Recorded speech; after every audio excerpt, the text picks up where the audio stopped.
A paz do Senhor, amados e amadas que entram aí no canal Conversando com Cristo.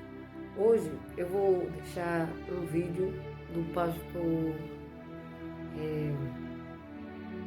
Lamartine Porcela, que é um vídeo, amados, que vocês precisam estar assistindo para sua edificação. Esse vídeo ele fala sobre como o diabo, e seus demônios, eles entram na vida das pessoas e atuam, na vida da pessoa. Aí você me pergunta, como será que o diabo ele entra em nossas vidas? Pessoas evangélicas, ele pode atuar? Bem, se você for aquele crente, lavado e remido no sangue de Jesus, que dá espaço para o Espírito Santo de Deus atuar em tua vida, ele não terá legalidade para entrar na tua vida e fazer aquilo que ele quer, que é destruir a tua vida espiritual, te afastar da presença do Senhor. Mas aqueles que não têm a presença do Senhor, o inimigo ele trabalha cruelmente para te afastar cada dia da presença do Senhor.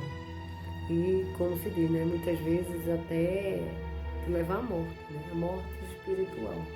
Porque quando fazemos aquilo que não agrada ao Senhor, nós estamos caindo espiritualmente a cada dia. Então, assim, assista o vídeo, com o tema como os demônios entram na vida das pessoas. Então, eu vou deixar esse vídeo porque eu assisti e achei muito interessante e quero repassar para vocês, tá bom? Fiquem todos na paz, se inscrevam aí no canal, me ajude a levar o Evangelho do Senhor Jesus a outras pessoas e que você possa estar sendo abençoado a cada dia pela palavra do Senhor. Amém? Que Deus te abençoe. Bom, queridos, Satanás é sagaz, ele é um estrategista. Ele sempre procura as suas fraquezas para entrar na sua vida, para exercer influência, poder e domínio. E quando ele encontra o ponto mais fraco na vida de uma pessoa, é ali que ele entra para atacar, inclusive, os redimidos e os salvos. A primeira maneira são os problemas emocionais. Nós somos corpo, alma e espírito. Agora, a batalha de Satanás contra a sua vida é na sua mente. É sempre usando de problemas emocionais. E todos nós, queridos, podemos sofrer abalos emocionais. Alguns nós não os provocamos, outros nós somos os culpados, os provocadores. Em alguns nós somos vítimas, em outros nós somos os agentes. Alguns problemas emocionais podem acontecer por um tempo, outros acontecem e perduram pela vida inteira. Mas saiba de uma coisa, quando você está abalado emocionalmente, é essa a hora que você está mais frágil e que Satanás vai querer entrar na sua vida. E ele vai usar aquela área emocional, aquela fraqueza, aquela lacuna, aquela dor, aquela ferida, para poder entrar na sua vida e provocar uma devastação muito grande. Bom, quando ele vê uma pessoa emocionalmente ferida, ele normalmente entra por um ataque de prazer, tá? Ele vai fazer com que você pense que a maneira de você curar aquela lacuna, ao invés de ter uma cura da parte de Deus, você pode substituir aquela rejeição, aquele coração ferido, pelo quê?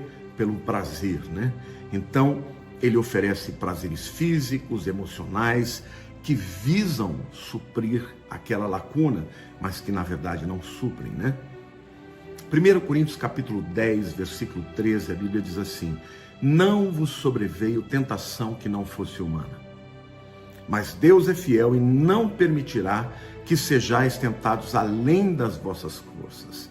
Pelo contrário, juntamente com a tentação, vos proverá livramento, de sorte que a possais suportar. O que a palavra de Deus está dizendo aqui, queridos, é que o tentador, ele vai tentar usar uma fraqueza sua para oferecer paixões, um amor, proibido, para que venha suprir aquela lacuna, aquela rejeição, e no fundo depois ele vai te aprisionar com aquilo, tá? Mas a Bíblia está dizendo que nenhuma tentação é sobre-humana. Ou seja, Deus permite que ele te tente até o limite que você pode suportar. E junto com a tentação vem sempre o escape. E o escape é sempre a palavra de Deus. O escape é sempre buscar o Senhor, que Ele nos ajuda. Agora, o contexto aqui da tentação que Paulo está falando tem a ver com tentação e paixões da carne. Veja, o mesmo capítulo 10 de 1 Coríntios, agora no versículo 8, diz assim: e não pratiquemos imoralidade, como alguns deles o fizeram, e caíram num só dia 23 mil. Aqui está falando do povo de Israel no deserto, que cederam às tentações, com as mulheres pagãs e tudo.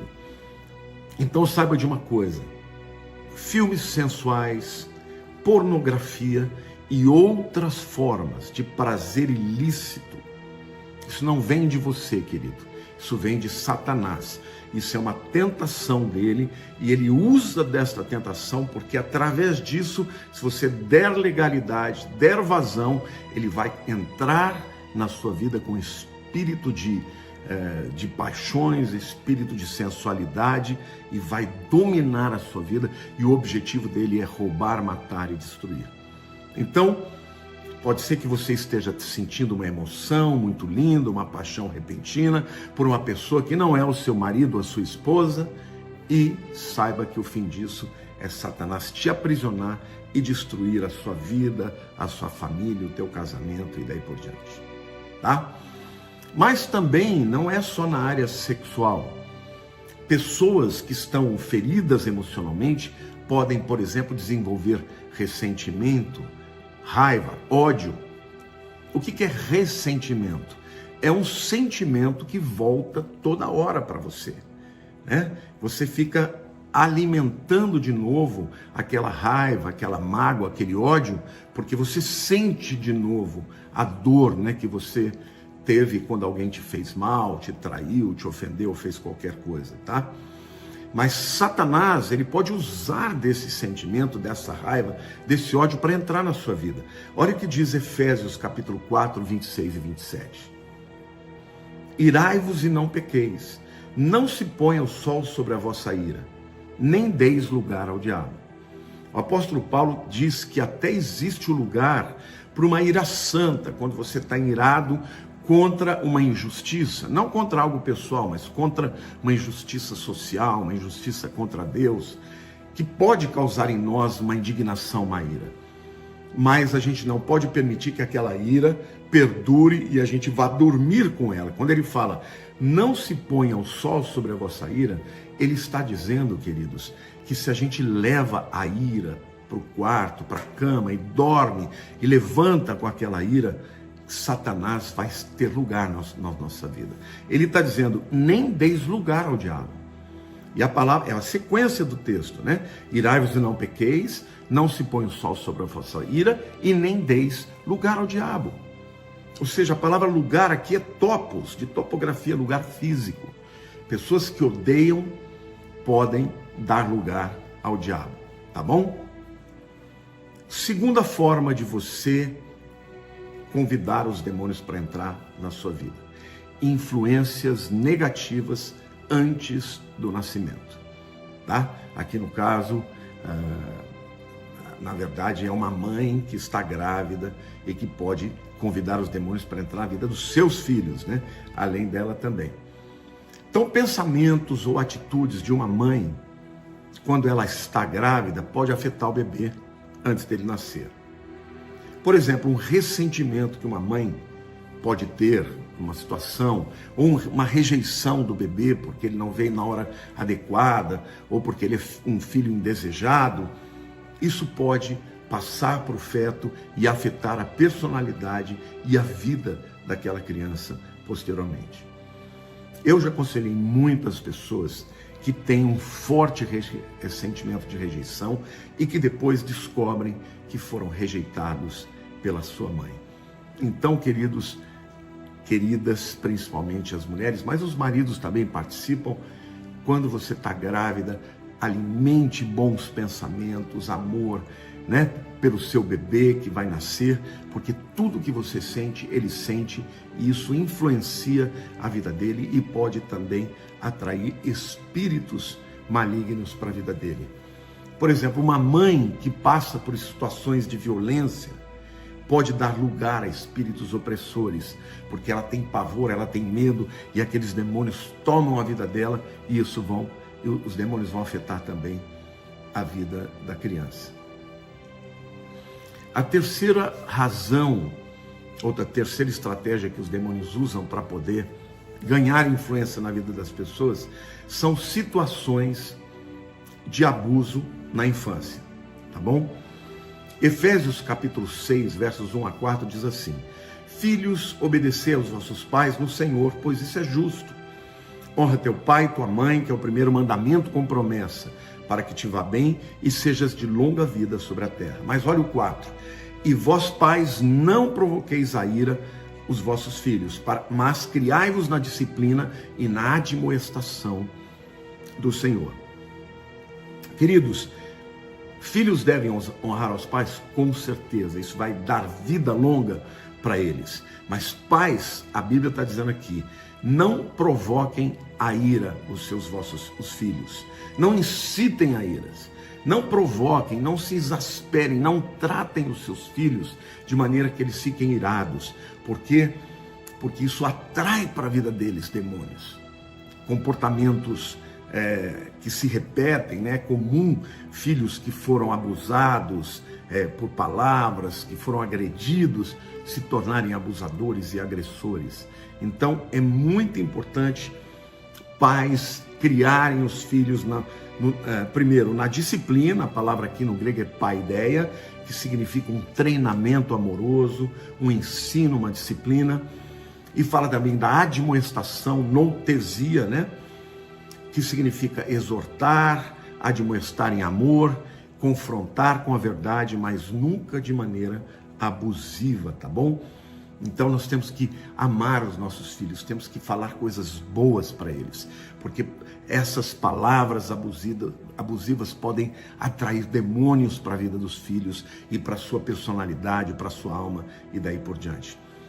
É muito comum pessoas que tiveram uma criação abusiva, né? Problemas na infância, problemas de receberem a ira dos pais, abrirem portas para espíritos de rejeição, para espíritos de violência, de angústia e de segurança. Queridos, a quarta maneira como os demônios entram na vida das pessoas é através do ocultismo. Lá em Deuteronômio capítulo 18, versículos 9 a 11, a Bíblia diz assim: Quando entrares na terra que o Senhor teu Deus te der, não aprenderás a fazer conforme as abominações daqueles povos. Não se achará entre ti quem faça passar pelo fogo o seu filho ou a sua filha, nem adivinhador, nem prognosticador, nem agoreiro, nem feiticeiro, nem encantador, nem necromante, nem mágico, nem quem consulte os mortos. É interessante que aqui todas essas atividades são atividades de ocultismo, né? Consultar os mortos, né? Necromante, feiticeiros, tudo atividade de ocultismo. Mas uma das palavras aqui, que é a palavra mágico, a palavra no hebraico é yidone, que significa um espírito familiar.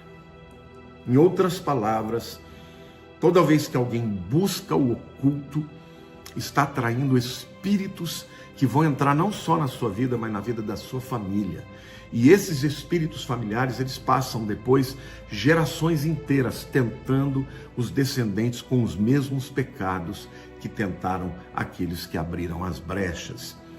Às vezes eles vão na área de enfermidade, a gente vê famílias inteiras morrendo dos mesmos problemas, dos mesmos tipos de câncer. Alguém vai dizer, é genético? É, mas é espiritual também. A gente vê também famílias inteiras com mesmos pecados, por exemplo, divórcio. Divorcia o pai, o filho, o neto, o bisneto, até que alguém tenha coragem para confessar os pecados e repreender isso na sua vida. Então, saiba que toda vez que você comete o ocultismo, você atrai espíritos, demônios para a sua vida e para a vida da sua família, né? Aqui no caso, ele fala de espíritos familiares, porque os demônios precisam de legalidade para entrar na vida de uma pessoa, para entrar na sua própria vida. A quinta maneira que os demônios usam para ganhar, né, influência na sua vida e até lugar, são hábitos pecaminosos. Pecados podem ser cometidos fortuitamente, né? Você cometeu um pecado e confessa e não cometer mais, ou você pode se habituar a um tipo de pecado e começar a achar que está tudo bem. Esses pecados podem levar ao domínio de demônios. Os pecados dão legalidade, os demônios entram, começam a atuar, ganhar espaço, aumentar o espaço, ganhar domínio, aumentar o domínio, até que aquilo vai para um nível terrível, em que a pessoa pode até ser separada de Deus. Eu quero citar, por exemplo, para vocês, para comprovar essa verdade, o caso de Judas Iscariotes. Judas Iscariotes era um dos 12 apóstolos de Jesus, um dos 12 discípulos de Jesus. E Judas, ele tomava conta das finanças. E ele começou a roubar as finanças. A Bíblia diz isso.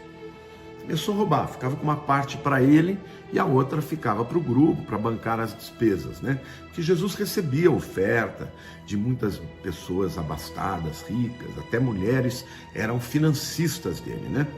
Aquilo foi tomando o coração dele até o momento que Satanás entrou na vida de Judas. E eu quero ler um texto de Lucas 22, de 3 a 6.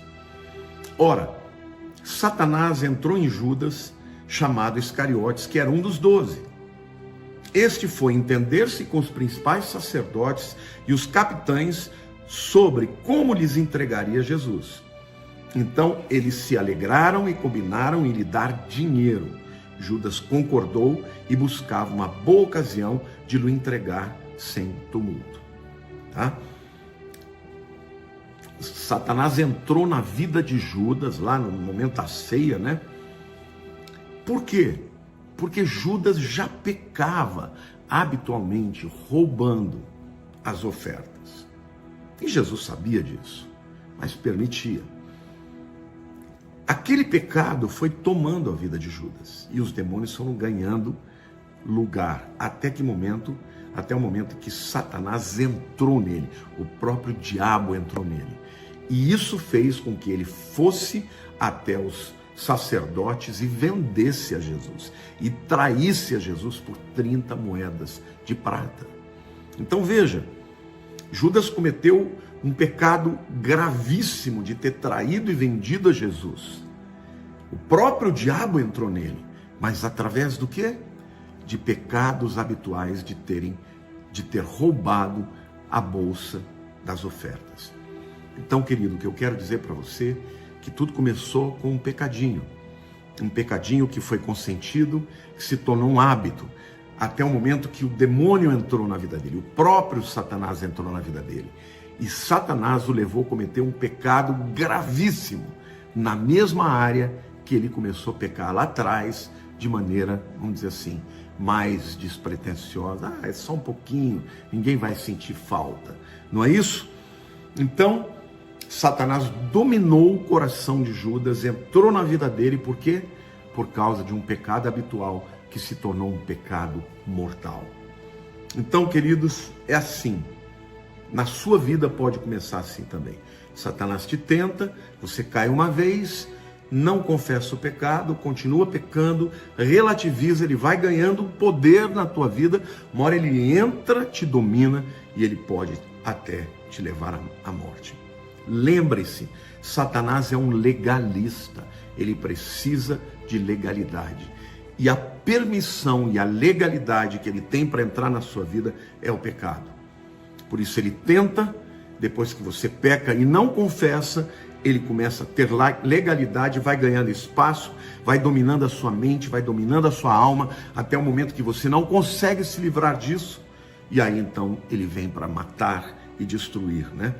Mas não se esqueça, nós sempre temos o antídoto, porque Provérbios 28:13 diz: o que encobre as suas transgressões jamais prosperará, mas o que confessa e deixa alcançará misericórdia. Toda vez que você comete um pecado e confessa, você está limpo e Satanás perde legalidade na sua vida e ele não mais pode te dominar. Mas lembre-se, ele vai tentar de novo, e aí você resiste, diz não, e a Bíblia diz: sujeitai-vos, pois, a Deus, resisti ao diabo e ele fugirá de vós. Glória a Deus! E a última maneira que Satanás usa e os demônios usam para entrar na vida de uma pessoa são palavras frívolas, tá? Mateus capítulo 12, 36 e 37 diz assim: digo-vos que toda palavra frívola que proferirem os homens, dela darão conta no dia do juízo. Porque pelas tuas palavras serás justificado e pelas tuas palavras serás condenado. Aqui Jesus está falando, palavras frívolas, no original significa uma palavra que você fala sem estar, por exemplo, num dia de trabalho, tá? Literalmente significa aquela palavra sem nenhuma pretensão, sem nenhuma preocupação. Sabe o indivíduo paroleiro que fala demais, que conta piada, que fala muita bobagem? Isso é uma palavra frívola, segundo a Bíblia. A Bíblia está dizendo que nós vamos dar conta perante a Deus, né, no dia do juízo. Tá? Palavra boa justifica, palavra ruim vai te condenar. Ou seja, mesmo para o crente, a palavra boa, galardão. A palavra ruim, ela vai trazer o quê? Condenação e perda de galardão. Provérbios 18:21 diz: a morte e a vida estão no poder da língua. O que bem a utiliza, come do seu fruto. Ou seja, se você fala palavras de vida com a palavra de Deus, vai provocar vida, né? Aliás, a palavra é viva, né?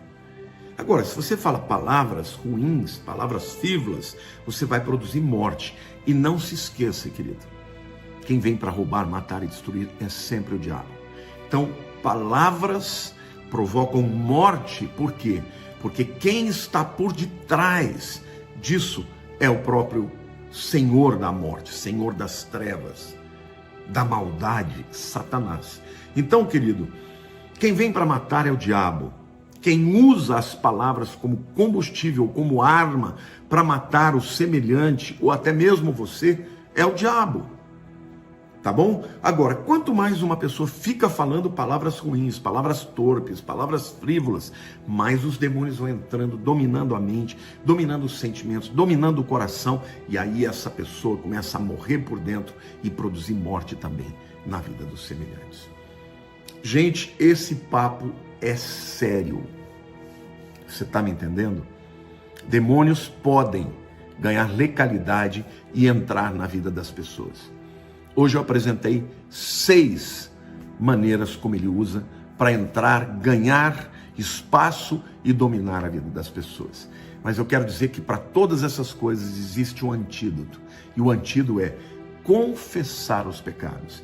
Se confessarmos os nossos pecados, ele é fiel e justo para nos perdoar os pecados e nos purificar de toda injustiça. Se você for perdoado por Deus, Satanás não tem mais legalidade, não tem mais autoridade e nem mais tem lugar na sua vida. Como você pode ter um antídoto para isso tudo?